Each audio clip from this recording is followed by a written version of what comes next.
Hi guys, welcome back to my channel. ಹೇಗಿದ್ರೆ ಎಲ್ಲರೂ? I hope ನೀವೆಲ್ಲ ಚೆನ್ನಾಗಿದ್ದೀರಾ ಅನ್ಕೋತೀನಿ.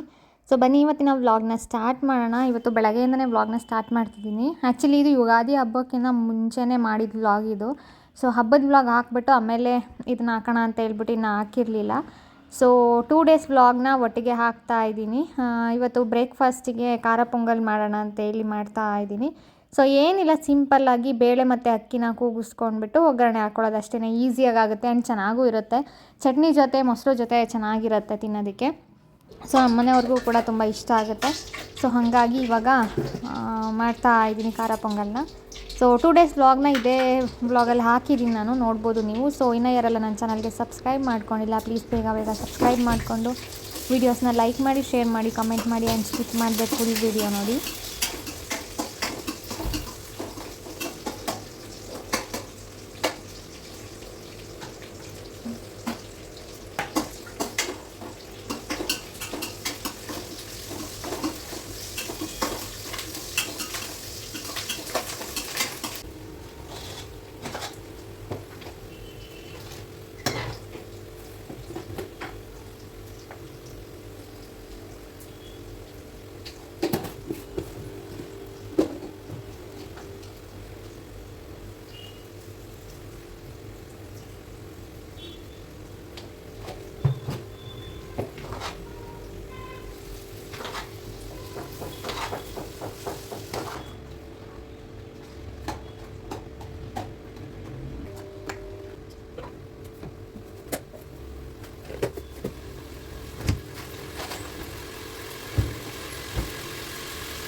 ಹಲೋ, ಬೆಳಗ್ಗೆ ವ್ಲಾಗ್ ಮಾಡೋಣ ಅಂತ ಹೇಳ್ಬಿಟ್ಟು ಬೆಳಗ್ಗೆ ವ್ಲಾಗ್ನ ಸ್ಟಾರ್ಟ್ ಮಾಡಿದೆ.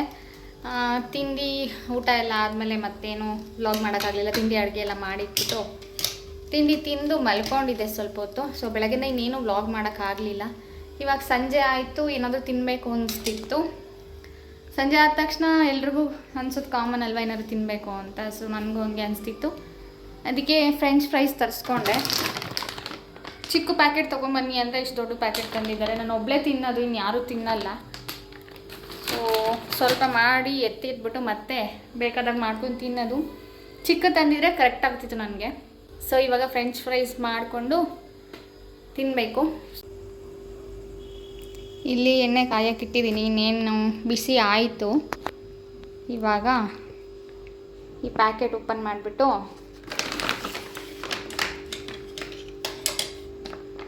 ಎಣ್ಣೆಲಿ ಕರಿಬೇಕಷ್ಟೇ. ಸೊ ಬನ್ನಿ ಇವಾಗ ಓಪನ್ ಮಾಡೋಣ.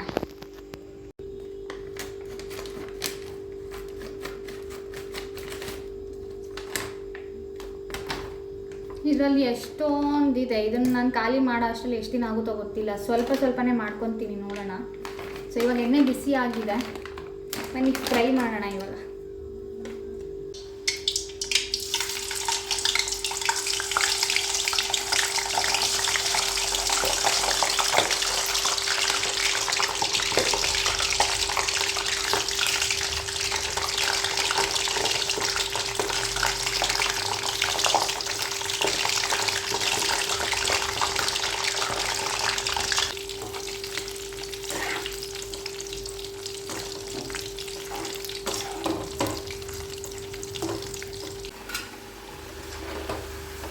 ಫ್ರೆಂಚ್ ಫ್ರೈಸ್ ರೆಡಿ ಆಗ್ತಾ ಇದೆ.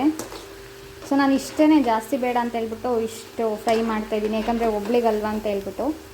ಇನ್ನೂ ಜಾಸ್ತಿ ಜನ ಇದ್ದಿದ್ದರೆ ಜಾಸ್ತಿ ಮಾಡ್ಕೊಬೋದಿತ್ತು. ಸೊ ಇದು ಚೆನ್ನಾಗಿ ಕ್ರಿಸ್ಪಿ ಆಗೋವರೆಗೂ ಫ್ರೈ ಮಾಡ್ಕೊಬೇಕು, ಡೀಪ್ ಫ್ರೈ ಮಾಡ್ಕೋಬೇಕು. ಸೊ ಅರ್ಧ ಆಗಿದೆ ಅಷ್ಟೇ. ಇನ್ನೊಂದು ಸ್ವಲ್ಪ ಕಲರ್ ಚೇಂಜ್ ಆದರೆ ಕ್ರಿಸ್ಪಿಯಾಗಿ ಆಗುತ್ತೆ. ಇದನ್ನು ಟೊಮೆಟೊ ಕೆಚಪ್ ಜೊತೆ ತಿಂದರೆ ಸಕ್ಕತ್ತಾಗಿರುತ್ತೆ. ಇದು ಪ್ಲೈನ್ ಆದರೂ ತಿನ್ಬೋದು, ಇಲ್ಲಾಂದರೆ ಸಾಲ್ಟ್ ಹಾಕ್ಕೊಂಡು ತಿನ್ಬೋದು. ನನಗೆ ಸಾಲ್ಟ್ ಮತ್ತು ಖಾರ ಎರಡೂ ಇರಬೇಕು. ಇದು ಫ್ರೈ ಮಾಡಿ ತೆಗೆದ್ಮೇಲೆ ಬಿಸಿ ಇದ್ದಾಗಲೇ ಉಪ್ಪು ಮತ್ತು ಖಾರದ ಪುಡಿ ಹಾಕ್ಬಿಟ್ಟು ಮಿಕ್ಸ್ ಮಾಡಿದ್ರೆ ಚೆನ್ನಾಗಿ ಫ್ಲೇವರ್ ಚೆನ್ನಾಗಿರುತ್ತೆ. ಸೊ ಇವಾಗ ಇದು ಫ್ರೈ ಆದಮೇಲೆ ಉಪ್ಪು ಖಾರ ಎಲ್ಲ ಮಿಕ್ಸ್ ಮಾಡಿಬಿಟ್ಟು ಕೆಚಪ್ ಜೊತೆ ತಿನ್ನೋದಷ್ಟೇ. So guys almost French fries ready ಆಯಿತು. ಕಲರು ಚೇಂಜ್ ಆಗ್ತಾ ಇದೆ. ಇದಕ್ಕಿಂತ ಜಾಸ್ತಿ ಆದರೆ ಫುಲ್ಲು ರೋಸ್ಟ್ ಆಗಿಬಿಡುತ್ತೆ, ಚೆನ್ನಾಗಿರಲ್ಲ. ಸೊ ಇವಾಗ ಇದನ್ನು ತೆಗಿತೀನಿ.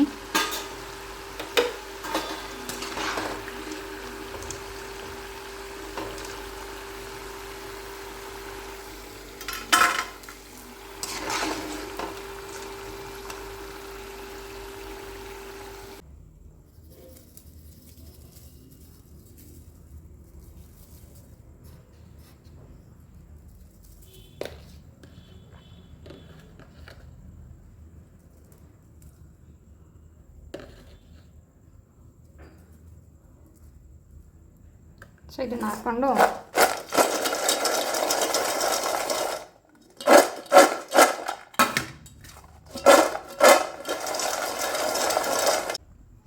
ಸೊ ಗೈಸ್ ಇವಾಗ ಈ ಫ್ರೆಂಚ್ ಫ್ರೈಸ್ ರೆಡಿ ಆಯಿತು. ಕೆಚಪ್ ಕೂಡ ತರಿಸಿದ್ದೀನಿ, ತಿನ್ಬೇಕಷ್ಟೇ. ನನಗೇನು ಗೊತ್ತಾ, ಫ್ರೆಂಚ್ ಫ್ರೈಸಲ್ಲಿ ಈ ಥರ ದೊಡ್ಡ ದೊಡ್ಡ ಪೀಸ್ಗಳು ಅಷ್ಟು ಇಷ್ಟ ಆಗಲ್ಲ. ಈ ಥರ ಚಿಕ್ಕ ಚಿಕ್ಕದಿರುತ್ತಲ್ಲ ಇದು ಇಷ್ಟ ಆಗುತ್ತೆ, ಯಾಕಂದರೆ ಅದು ಕ್ರಿಸ್ಪಿಯಾಗಿ ಬೆಂದಿರುತ್ತೆ. ಸೊ ಈ ಥರ ಚಿಕ್ಕ ಚಿಕ್ಕ ಪೀಸ್ಗಳೇ ನನಗೆ ಇಷ್ಟ, ದೊಡ್ಡ ದೊಡ್ಡದಷ್ಟು ಇಷ್ಟ ಆಗಲ್ಲ. ಸೊ ಆದಷ್ಟು ಚಿಕ್ಕ ಚಿಕ್ಕದೇ ಫ್ರೈ ಮಾಡ್ಕೊಂಡಿದ್ದೀನಿ ನನಗೆ ಅಂತ. ಸೊ ಅವ್ರು ಬಂದು ಕೇಳಿದ್ರೆ ಬೇಕಾದರೆ ಅವರಿಗೆ ಮತ್ತೆ ಮಾಡಿಕೊಡ್ತೀನಿ. ಸೊ ಇವಾಗ ಕೆಚಪ್ ಜೊತೆ ತಿನ್ನೋಣ. ಚೆನ್ನಾಗಾಗಿದೆ, ಕ್ರಿಸ್ಪಿಯಾಗಿದೆ.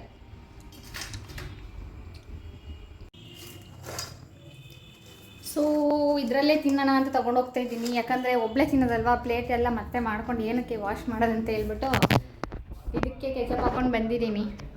ಸೊ ಇದರಲ್ಲೇ ತಿಂದ್ಬಿಟ್ಟು ಖಾಲಿ ಮಾಡೋದು.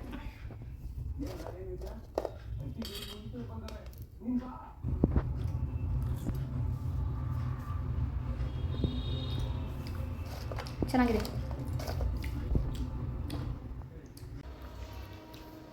Good morning guys. ಇವಾಗ ಎದ್ದು ಬರ್ತಾ ಇದ್ದೀನಿ ಕಿಚನ್ ಕಡೆ. ತಿಂಡಿ ಏನೂ ಮಾಡೋಂಗಿಲ್ಲ ಇವತ್ತು, ತಿಂಡಿ ಹೊರಗಡೆಯಿಂದ ತರ್ತೀನಿ ಅಂತ ಹೇಳಿದ್ದಾರೆ. ಸೊ ಪೂಜೆ ಮಾಡಬೇಕು, ಪೂಜೆ ಮಾಡೋಣ ಅಂತ ಹೇಳ್ಬಿಟ್ಟು ದೇವ್ರ ಮನೆ ಕ್ಲೀನ್ ಮಾಡ್ತಾ ಇದ್ದೀನಿ. ಸೊ ದೇವ್ರ ಮನೆ ಎಲ್ಲ ಕ್ಲೀನ್ ಮಾಡಿಬಿಟ್ಟು ಅಷ್ಟರಲ್ಲಿ ತಿಂಡಿ ತರ್ತಾರೆ. ತಿಂಡಿ ತಿಂದ್ಬಿಟ್ಟು ಸ್ನಾನ ಮಾಡಿ ಪೂಜೆ ಮಾಡಬೇಕು ಅಷ್ಟೇ. ನೋಡೋಣ ಇವತ್ತಿನ ವ್ಲಾಗ್ ಹೇಗೆ ಹೋಗುತ್ತೆ ಅಂತ ಹೇಳ್ಬಿಟ್ಟು. నేనేನೋ ಹಂಗೆ ಬೆಳಗ್ಗೆ ವ್ಲಾಗ್ ಸ್ಟಾರ್ಟ್ ಮಾಡಿದೆ, ಮಧ್ಯಾಹ್ನ ಎಲ್ಲ ಏನೂ ಮಾಡಲಿಲ್ಲ, ಸಂಜೆ ಮಾಡಿದೆ. ಸೊ ನೋಡೋಣ ಇವತ್ತು ಹೇಗೆ ಹೋಗುತ್ತೆ ಅಂತ ಹೇಳ್ಬಿಟ್ಟು. ಸೊ ಗೈಸ್ ಇವಾಗ ಪೂಜೆ ಎಲ್ಲ ಆಯಿತು. ಟೈಮ್ ಇವಾಗ 12:30 ಆಗಿದೆ. ಬೇಗನೆ ಆಗ್ತಿತ್ತು. ಅಷ್ಟರಲ್ಲಿ ಲಾವು ಮತ್ತು ಹೇಮಾ ಬಂದಿದ್ದರು ಮನೆಗೆ, ಇಲ್ಲೇ ಎಲ್ಲೋ ಟೌನಿಗೆ ಬಂದಿದ್ವಿ ಅಂತ ಹೇಳ್ಬಿಟ್ಟು. ಸೊ ಹಂಗಾಗಿ ಮಾತಾಡ್ಕೊಂಡು ಕೂತಿದ್ದೆ. ಇವಾಗ ಅವ್ರು ಹೋದ್ಮೇಲೆ ಸ್ನಾನ ಮಾಡಿ ಪೂಜೆ ಮಾಡಿದ್ದೀನಿ.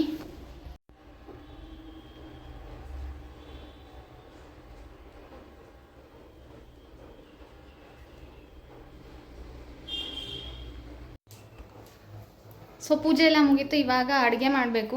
ಬೆಳಗ್ಗೆ ತಿಂಡಿನೂ ಮಾಡಿರಲಿಲ್ಲ, ಹೊರಗಡೆಯಿಂದನೇ ತಂದುಕೊಟ್ಟಿದ್ರು, ಲೇಟ್ ಆಗಿದೆ ಅಂತ ಹೇಳ್ಬಿಟ್ಟು. ಅಡುಗೆ ಮಾಡಬೇಕು. ಏನು ಮಾಡೋದು ನೋಡೋಣ. ತರಕಾರಿ ಸಾಂಬಾರು ಏನಾದರೂ ಮಾಡೋಣ ಅಂತ ಅಂದ್ಕೊಂಡಿದ್ದೀನಿ. ಸೊ ಬನ್ನಿ ಇವಾಗ ಅಡುಗೆ ಮಾಡಿಬಿಟ್ಟು, ಮತ್ತೆ ಲಾವು ಮತ್ತು ಹೇಮಾ ಬರ್ತೀವಿ ಅಂತ ಹೇಳಿದ್ದಾರೆ ಟೌನಲ್ಲಿ ಕೆಲಸ ಮುಗಿಸ್ಕೊಂಡು.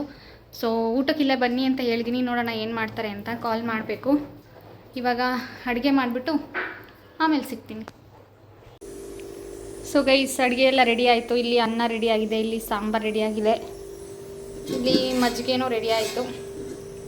ಸೊ ಅಷ್ಟೇ, ಇನ್ನೇನು ಊಟ ಮಾಡೋದಷ್ಟೇ.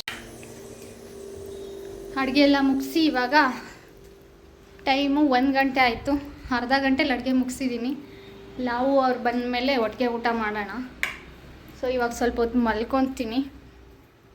ಮಲ್ಕೊಂಬಿಟ್ಟು ಇನ್ನೇನು ಲಾವು ಅವ್ರು ಬರ್ತಾರೆ. ಹೇಮಾ ಲಾವು ಬರ್ಬೋದು, ಕನ್ಫರ್ಮ್ ಇಲ್ಲ, ಬನ್ನಿ ಅಂತ ಹೇಳಿದ್ದೀನಿ. ಕಾಲ್ ಮಾಡ್ತೀನಿ, ನೋಡೋಣ. ಸೊ ಬಂದರೆ ಅವ್ರ ಜೊತೆ ಊಟ ಮಾಡಿ ನೋಡೋಣ ಬ್ಲಾಗ್ ಹೇಗೆ ಹೋಗುತ್ತೆ ಅಂತ ಹೇಳ್ಬಿಟ್ಟು. ಸೊ ಇವಾಗ ಒಂದು ಸ್ವಲ್ಪ ಹೊತ್ತು ಮಲ್ಕೊತೀನಿ. ಹೊರಗಡೆ ಅಂತೂ ತುಂಬ ಬಿಸಿಲು, ಆಚೆ ಹೋಗೋಕ್ಕೆ ಆಗಲ್ಲ. ನಾನೆಲ್ಲೂ ಆಚೆ ಹೋಗೋದೇ ಇಲ್ಲ ಜಾಸ್ತಿ, ಹೋದರೆ ತೋಟಕ್ಕೆ ಹೋಗ್ತೀನಿ ಅಷ್ಟೇ. ಸೊ ಇವಾಗ ಮಲ್ಕೋತೀನಿ. Good night.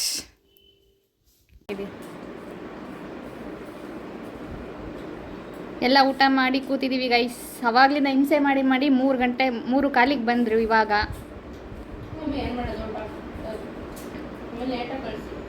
ಲೇಟಾಗಿ ಕಳಿಸಿದ್ರ ನೆಂಟರು. ಊಟ ಮಾಡಿ ಕೂತಿದ್ದೀವಿ.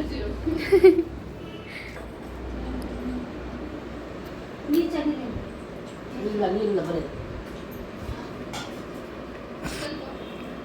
ಹಿಂದಿನಿಂದ ಬರೀ ಇನ್ನೊಂದು ನೋಡೋಣ ಹೇಗಿರ್ಬೋದು. ಇವತ್ತು